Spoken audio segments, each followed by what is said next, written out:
na i-reject tayo ng mga tao na makakakilala sa atin. Someone may lose interest in us kapag nakilala talaga kung sino tayo, di ba? Minsan yun yung fear natin. That's why hindi natin talaga truly pinapakilala or pinapakita yung sarili natin. Di ba? Kasi they might discover something that they don't like. At naging reason yon para, alam mo yun, hindi na sila makisama sa atin. But you know what? The scripture says, your Heavenly Father knows you intimately. Ang Diyos natin, Ama na nasa langit, ay kilala tayo intimately. Diba? Ano sabi ng Psalm 139? David said, you have searched me, Lord, and know me. You know when I sit and when I rise. You perceive my thoughts from afar. You discern my going out and my lying down. You are familiar with all my ways. Ganon ka-intimate si Lord sa atin that even whenever we sit down, we rise up, He knows all of them. Di ba? Sabi pa nga ng Biblia, even the number of our hair, di ba? Bilang po ng ating Diyos. Alam niya ang ating iniisip, alam niya yung ating nararamdaman. Wala po tayong maitatago sa Kanya. Lahat ay hayag at alam ng ating Panginoon. Ganon siya ka-intimate sa bawat isa sa atin. He knows our thoughts before we think of them. Bago mo pa yan isipin, alam niya yan ni Lord. Before words come out to your mouth, alam na ng Panginoon kung ano yung sasabihin mo. Your action before you carry them out. And with all that intimate knowledge of you, my brothers and sisters, He continues to love you with unconditional and unchanging love. Kahit na alam ng Panginoon yung mga flaws natin, yung mga kahinaan natin, hindi po nagbago yung katotohanan na mahal tayo ng Panginoon in an unconditional way. Amen? Kung yung mga tao sa paligid natin, tumatanggi sa atin kapag nakikilala tayong lubos, di ba? Sinusukuan tayo, pero ang Diyos, alam na niya yan before pa man nilikha ka niya. Pero kahit na may mga flaws and weaknesses tayo mga kapatid, the God that we have in heaven is the God who never changes and the God who loves us unconditionally. Palakpakan po natin ang Panginoon. Praise God. Kahit yung mga pinakapangit nating ugali, mga pagkatao na inaayawan at sinusukuan ng iba, even our family, alam ni Lord, and He always took at us as someone precious, as someone, as an apple of His eyes. To our Father, we are worth dying for, and He loves us eternally. Ganyan ka-intimate, ganyan ka-personal ang Diyos Ama natin na nasa langit. He is impersonal and He is the one who initiate relationship with us. Diba? Can you imagine the God who created all things is the one who take initiative to reach out people, diba? And establish covenant with human race? Diba yun yung ginawa ng Panginoon? He is the one who initiate relationship. In spite of our sin, He made a covenant to people, establish redemption, and make relationship possible.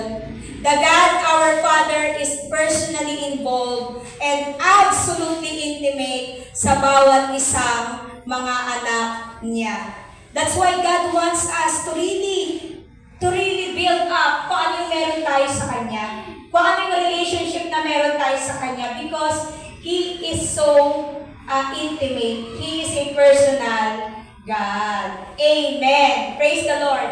So, pangalawa, hindi lang siya personal God who knows everything about us.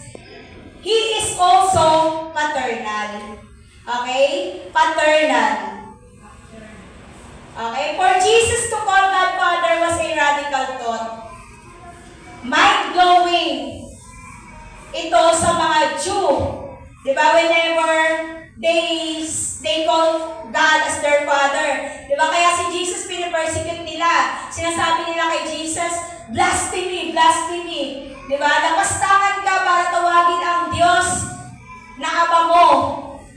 Diba? Nakalimutan nila na sila yung mga anak ng Diyos and they can call God as their Father. Kaya hindi nila matanggap yung ginagawa or yung pinapakita ni Jesus Christ calling God as their Father. And they thought na ito ay paglapastangan sa ating Diyos na nasa langit. Diba? Pero kung babasahin natin even before nag-exist yung mga bagay, God is already called Father. Diba yung mga binasa natin kanina? God was called Father only 7 times in the Old Testament. 7 times lamang po. But in the passage, doon sa Lord's Prayer, Jesus calls God Father 10 times.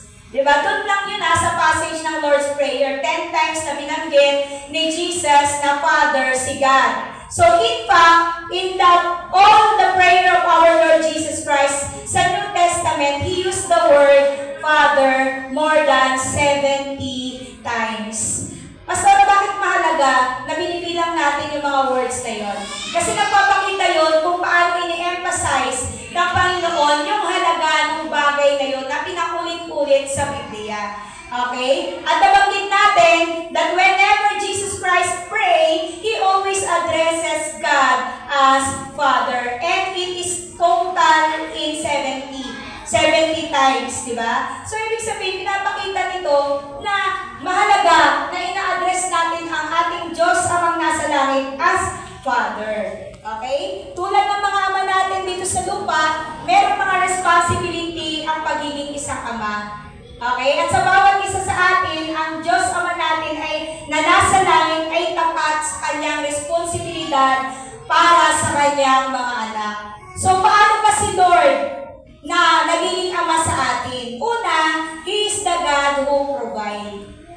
Okay? Ang Diyos Ama natin nasa langit, He is the one who provide for us. Ano po sabi ng Philippians 4:19? Kabisado niyo po yan? Sabi po ng Philippians 4:19, and my God will meet all your needs according to His riches of His glory in Christ Jesus. Tayo po mga anak ng Diyos, hindi po mag-fail ang Panginoon, ang Diyos Ama na i-provide ang lahat ng ating pangangailangan. Amen po ba? Amen. And if we will review our life, hindi po ba, never natin naranasan na pagkulangin ng ating Diyos dahil pangako po niya that He will meet our needs according to His riches. Mayaman po ba ang Diyos? Amen. Amen. Diba? Hindi ba tayo anak ng pinakamayamang tao dito sa lupa? Meron tayong Diyos amang nasa langit na mayaman sa lahat ng bagay. Amen? At kaya-kaya niya pong i-provide at pangako niya na i-provide ang lahat ng ating pangangailangan sa pamamagitan ng ating Panginoong Hesukristo. Palakpakan po natin ang Diyos. Hallelujah. And He never failed to provide our needs, especially the greatest needs of a person. Diba? And that is the salvation of his soul. Diba? Pinabay dyan sa atin ang Panginoon. Secondly, He is the God, the Father who protects.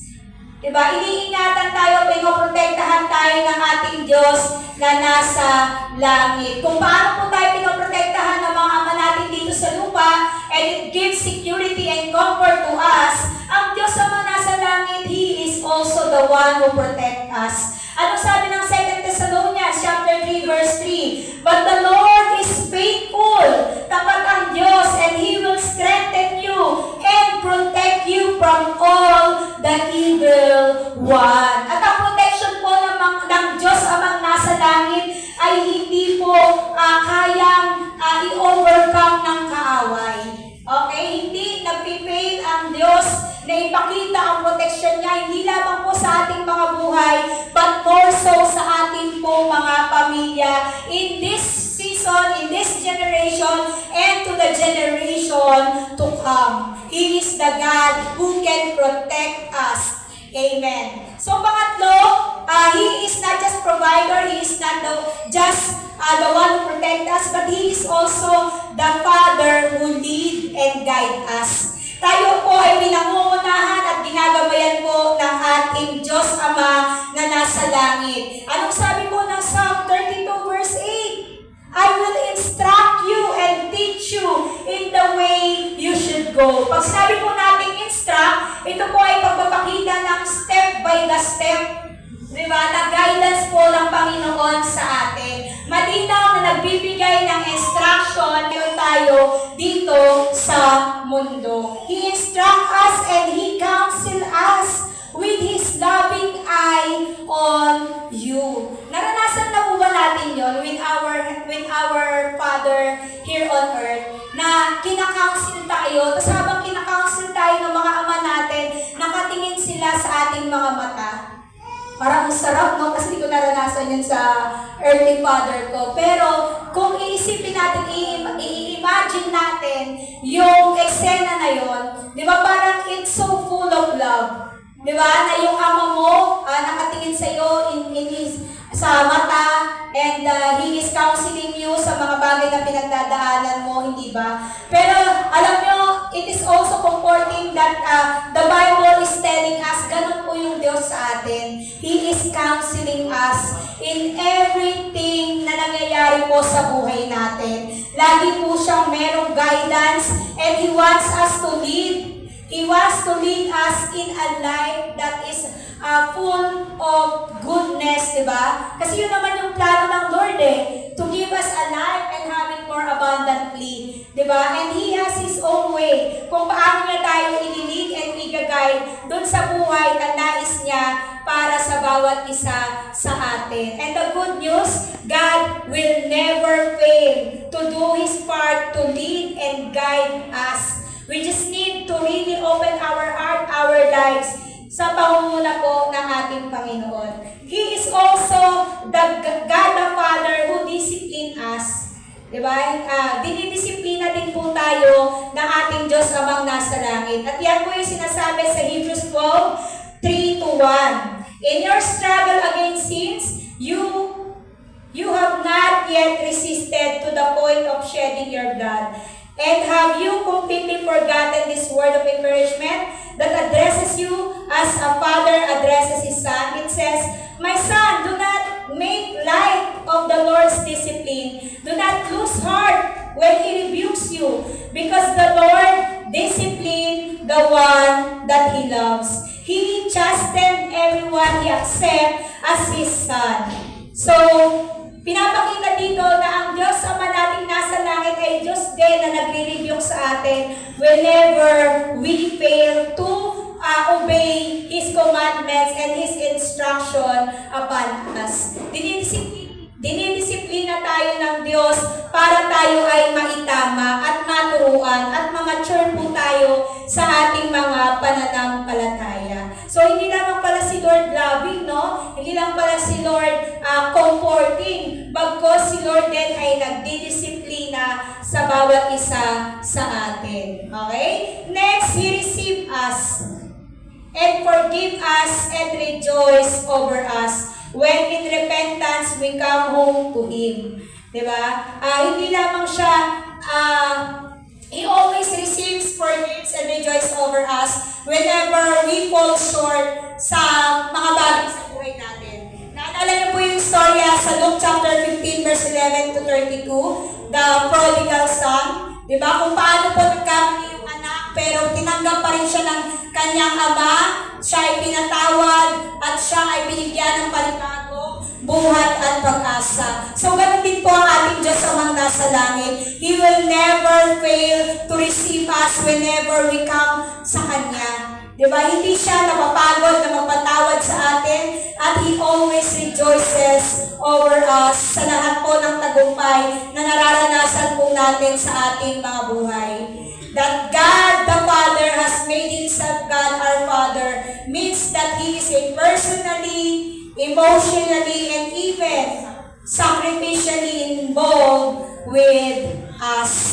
Diyos siya na Ama sa bawat isa sa atin. Diba? Kaya mga kapatid, kung tayo man po minsan may mga tampo, kung yung ama natin na nandito sa lupa ay hindi natin maramdaman yung kanyang pagiging ama, sa umagang ito, the Word of God is reminding us that we have God, the Father, who is personally, emotionally, and sacrificially involved with all of us. He is a paternal Father to us. Amen. Praise the Lord. So, pangatlo, He is a perfect God. He is a perfect Father. Jesus, when referring to His Father in heaven, ibig sabihin po nito, He meant more than a place. He was referring to an attribute. Okay? Attribute. And one of the attributes of our God is He is perfect. Heaven is generally thought of as being above. What makes heaven heaven, mga kapatid? Heaven is heaven because that is a perfect place. So when Jesus described His Father as being in heaven, He was implying that He is a perfect Father. He is a perfect God. Diba? In the Sermon on the Mount, Jesus gave this description of His Father. Be perfect, therefore, as your heavenly Father is perfect. Diba? Wala pong pagkakamali, perfecto po ang ating Diyos amang nasa langit. So, how God is perfect according to the Bible? Ano sinasabi ng Biblia when it comes to God being perfect? Okay? Una, God's way are perfect. Ang mga ways, kaparaanan ng Diyos, lahat yan ay perfect. Walang kamalian, walang flaws, diba? Walang weaknesses. Lahat yan ay tama, akma, mainam, mabuti. Diba? Psalm 18:30 says, as for God, His ways is perfect, the Lord's word is flawless, He shield all who take refuge in Him. Kaya pwede po tayong ipagkatiwala natin yung buhay sa ating Panginoon. Pwede nating asahan ang Diyos sa lahat ng kanyang kaparaanan dahil Siya ang Diyos na kailanman hindi nagkakamali. At sa lahat ng kanyang mga gawa, lahat yan ay mainam at karapat-dapat para sa kanyang mga anak. Amen po ba? Amen. His ways are always perfect. Second, He is a faithful God who does no wrong. Tapat ang Diyos at kailanman hindi Siya gumagawa ng mga maling bagay. And He is upright and just. Diba? Ano sabi ng Deuteronomy 32 verse 4? He is the rock. His works are perfect and His ways are just. A faithful God who does no wrong, upright and just is He. No? So, ibig sabihin, hindi lang siya basta tapat, attributes din po niya na hindi niya po magagawang gumawa ng mga bagay na hindi po makakabuti para sa kanyang mga anak. Okay? Hindi po kaparehas ng mga earthly father natin, di ba, na hindi perfecto, pero ang Diyos amang nasa langit, He is perfect in all His ways, He is faithful in all the things na kanyang ginagawa. That makes Him the perfect Father. We might not have a perfect earthly Father, but rest in the truth that we have a perfect Heavenly Father who loves us with a perfect love that would meet every unperfect heart. Diba? Yan ay kayang katagpuin ng ating Diyos amang nasa langit. And that is the comforting truth that we have today. As we continually believe and trust our Father in heaven, He will never fail us. He will never fail to show Himself as a good, as a perfect, loving, heavenly Father. So, if we didn't have a Father who was approachable, loving, and had the very best in mind, God as our Heavenly Father is waiting to more than make up for what you never had. Okay? Kung hindi mo niya naranasan, God is always opening Himself. Inaantay tayo para maranasan natin at ma-receive natin na meron